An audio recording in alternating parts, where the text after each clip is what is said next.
WTBQ.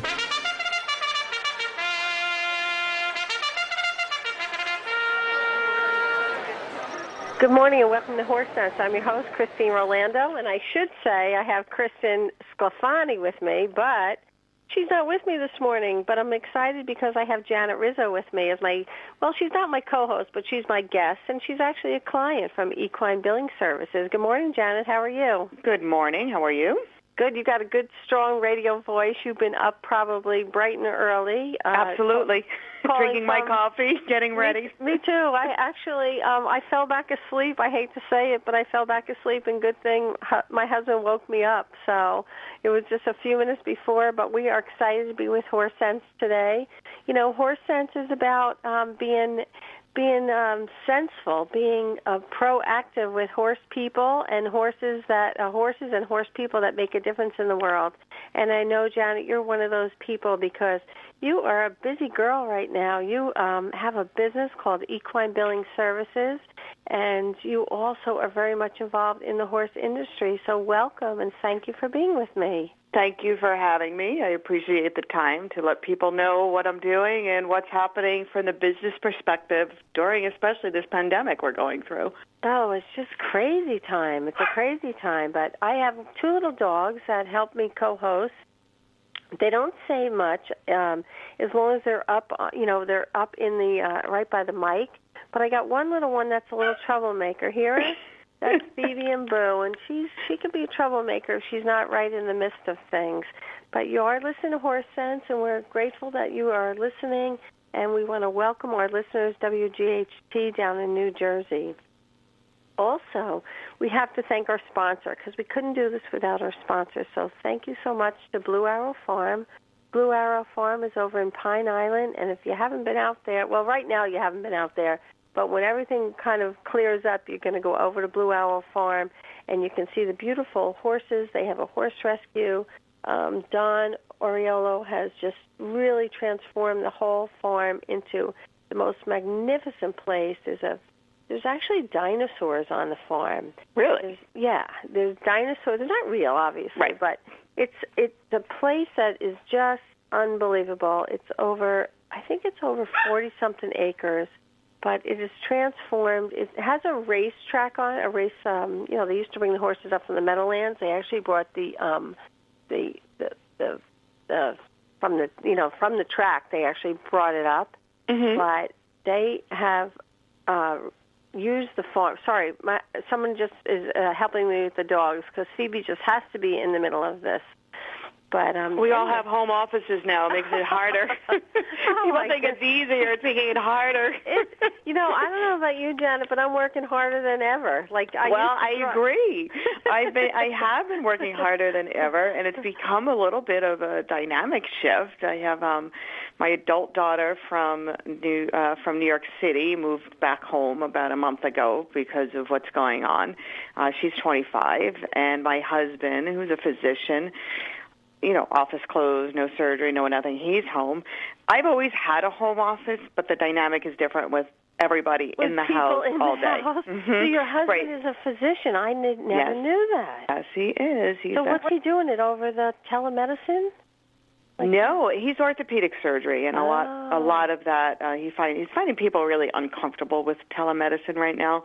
Okay. But a lot of what he does is hands-on. He has to feel your knee, click your knee, turn your shoulder. So there's a little bit more to it than that, and they can't operate now anyway. So the important things he's absolutely taking care of. A lot of patient communication, post-op and whatnot, or people who are teed up to have surgery in the next few weeks. So, a lot of communication, but basically, as many people are dead in the water. And I think it's a little opposite maybe for you or for me, but I see what's going on in our horse industry and what it's doing to people. Oh, my gosh, yeah. It's that, I have 4 horses right now that are getting ready to be placed, and you and I know this because shipping them is just, could be a travesty right now. How do you get someone to ship? So the 4 of them finally this week, it was it was arduous getting horses, finding a shipper that actually could move the horses. Absolutely. It's very, very difficult. But if you just tuned in, you're listening to Horse Sense. I'm going to slow down because I have a tendency to go really, really fast, and I didn't even have a sip of coffee yet because I did fall back asleep. But you're listening to Horse Sense. Now, Kristen Scafani is listening to us, and she's going to be with us also. But if you just tuned in, my guest is Janet Rizzo from Equine Billing Services. Now, before we go to a break, we got a couple minutes.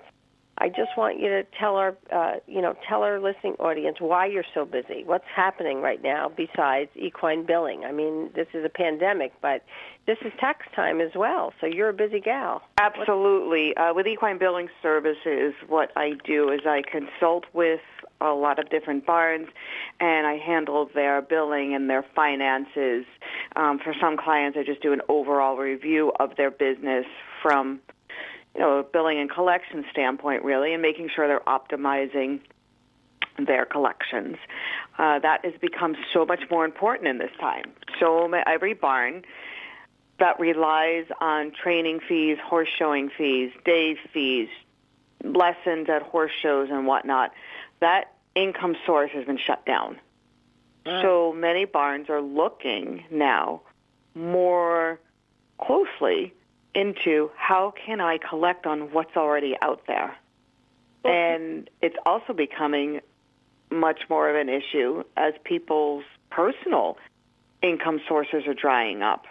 Unfortunately for the rest of people, a lot of people, not the rest of people, for a lot of people, horses are considered a luxury item. Horses are considered the added-in item. Those are often the first things to go. And barn owners, managers are a little bit in a panic mode if they have too many outstanding receivables and are having a problem collecting on them in what's becoming difficult economic times that might get worse over time. Yeah, very, very scary. And probably people, like you just said, they're paying attention to those receivables more so now. They may have had a tendency to, they'll pay next month or something like that. But right now, the story is cash flow. Absolutely. And if anything, positive can come out of this, I think for the horse industry, maybe having owners and managers taking a better look at what's going on, realizing what's going on, not assuming somebody else is taking care of it for them in their barn, to be able to consult with a professional or a company and treat this as we all know it is, an actual business. Not everybody considers the horse business, I have a few horses in my backyard and I'll take care of them. We're talking about the people who rely on horses for their livelihood. And it's a huge business. I mean, just think of like a business that has, 60, 70 horses and they're charging, $1,200. That's a huge amount of money that's going through these businesses. Absolutely. And now without somebody like you, some barns have bookkeepers, but a lot of barns, they're every hat they're wearing. They're playing every different role. They're the bookkeeper. They're the billing person. They're the person that's sometimes riding the horses. So I'm sure before we go, we're going to go to a break in a minute, but when we come back, I want to talk about how many different roles a person might have to take on, or how many roles you have to take on as Equine Billing Services. But let's go to a break. Don't touch that dial. We'll be back just in a moment.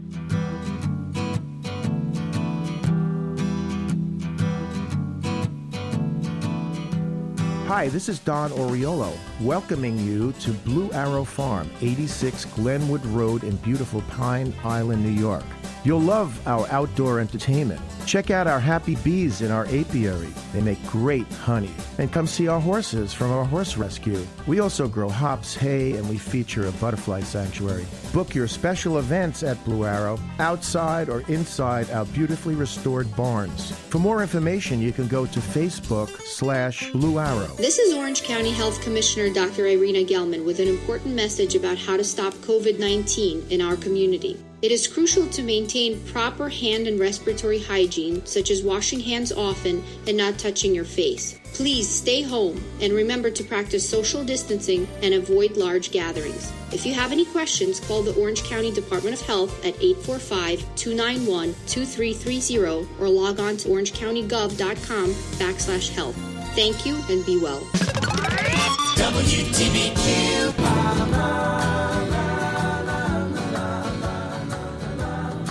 Good morning. We're back in the studio, WTBQ and WGHT. Christine Rolando. I don't have Kristen Scafani this morning. And she's in some other land this morning. I've tried to connect with her, but it's not happening. But I have my special guest, Janet Rizzo from Equine Billing Services with me. And Janet, you and I were just talking about the different roles that maybe a barn manager plays or the small equine business. But right now, you're such a critical person in their lives, helping so many business owners make their way through this challenging time. Can you tell us a little bit about what you're experiencing in this pandemic right now in your life as the equine billing, being maybe you're the accounting, the bookkeeper? What's going on? Well, what I've always found in the past, I really target on the medium-sized businesses, as you alluded to before, especially the show barns with 50, 60, 70 horses commonly have an in-house person, but sometimes do consult with me to make sure everything's moving along correctly. Where I'm seeing the biggest concern is in the small to medium-sized businesses, the people with 10, 15 horses, maybe 20 horses that are commonly going to horse shows. I think for a lot of those barn owners, they become the barn manager, the overseeing of the lesson program, the overseeing the feeding program, overseeing the training in horse shows, and coordinating the transportation of all their animals. Then also do their invoicing and their bookkeeping.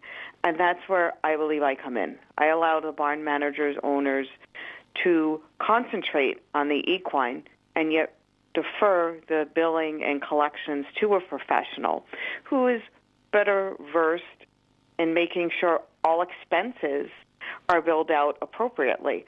Things don't fall through the cracks. And I really think in this pandemic, that's the concern. Where else can I collect? What else should I be doing?